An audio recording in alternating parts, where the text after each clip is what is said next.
What are your gifts?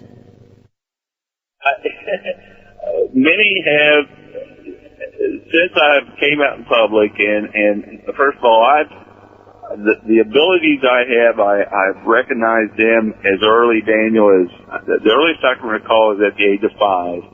And as I stated earlier, I was grew up in an environment that shared with us that we have a creator, that we have an everlasting life. But I was also recognized at an early age, I was seeing those that I was told was no longer with us. I was actually hearing messages from those that I was told had passed away, and I was actually, a lot of people talk about balls of light or orbs of light, and actually when I see a loved one who has moved on, it will be an elongated light that's very bright in the center. And I will see those, I was seeing those along with hearing messages from and guidance from them. So I grew up with these abilities, with these three basic types, but actually, Daniel, I tried to not pay attention to them because I thought I didn't want everybody to think I was weird. I didn't want everybody to think I should be put on Redland or anything like that. So I really kept it to myself, and I kept it private. And like I said, until the fall of 2002, and then I had a dear friend that was going through a very unique, kind of a sad situation in the family, and a loved one of hers came through and shared with me to tell her, and that was really the first time outside my family that I had shared with someone about the abilities I was given. And a few days later, she came into my office, and because of there was a lot of things that was validated that I shared with her, and then that's when she made the statement, "Rick, you're being selfish for not sharing these with everyone else." I don't use the word psychic. I don't use the word medium. I'm kind of uncomfortable with that. I have, the media does use those words to kind of define who I am, and that's fine. But I'm just kind of uncomfortable. I don't know why. And so that's why I prefer, I usually, if someone asks what I do, I usually say, well, I'm a paranormal and life consultant, because I'm just a little uncomfortable with those terms, even though the definition of what I do is in that line. Yeah. Well, also, I think if you were to use the term psychic and medium, then that's going to freak a lot of people out just right there. But what if somebody did have, and evidently somebody does have the gifts that you have these gifts. Well, as far as I can tell, you're not a devil. So I mean, unless on your bio, I don't know, you got like a couple horns back in there anywhere? Absolutely not. Absolutely not. No, in fact, I share with everyone, if there's one thing the devil that can't stand is for us to believe that there is life everlasting. And with the abilities I share, it is validation that life, if you believe, if you have faith, if you believe that there is life everlasting, that there is life everlasting. Okay.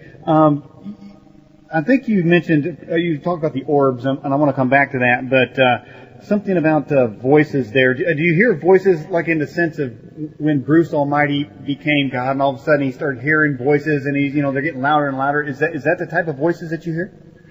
Yeah, I've never met Morgan Freeman though yet. Oh, really?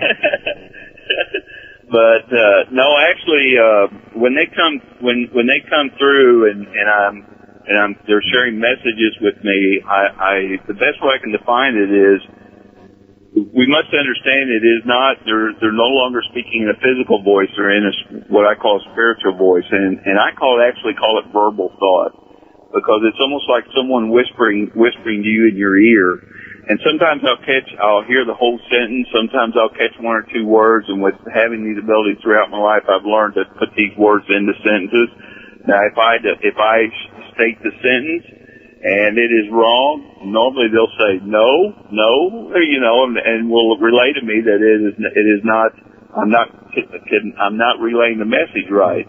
But yeah, it's a lot like just someone whispering in your ear and just sharing with you what they want to share. And the key here, they want to share that they are still with us, that they're playing here on Earth and simply moved on. Mm-hmm. And Daniel, that's why you won't hear me very seldom where I use the word death or dead, because the definition of those two words is an end. Mm-hmm. And I know with the abilities given to me that life is not an end. It's we simply complete our plan here and we move on. Mm-hmm. Okay, Rick.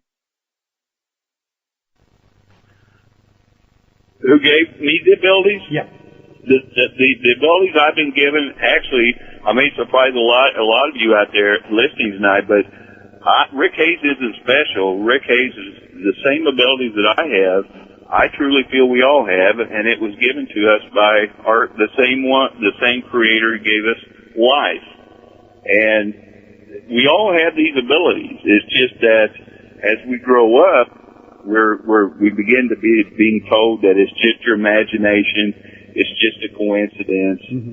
And by doing this, these are what I call blockers, and as the blockers are placed on your abilities that you have within you, you begin not to focus on these abilities. But our Creator gave us these abilities to know that life is everlasting. All right.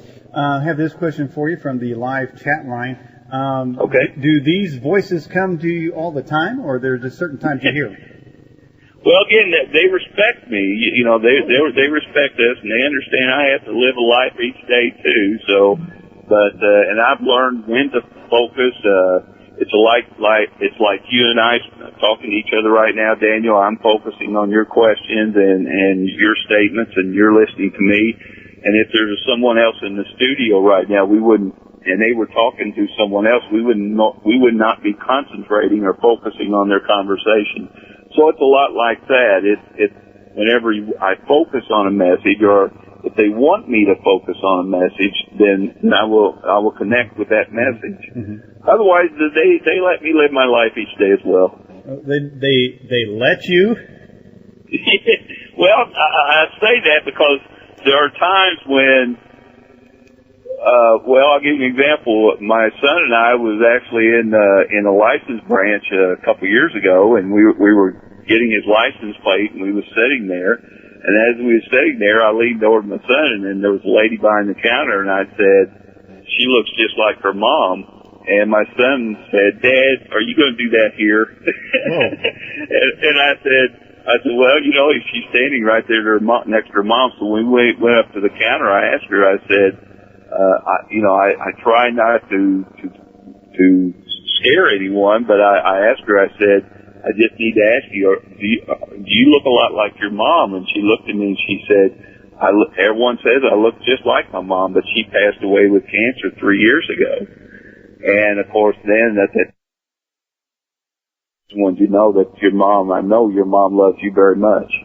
And I left it at that. So, there are times they will share messages with me when I'm not expecting it, but most of the times, they, as I said, they're very respectful and they understand we have to live life each day here as well and learn.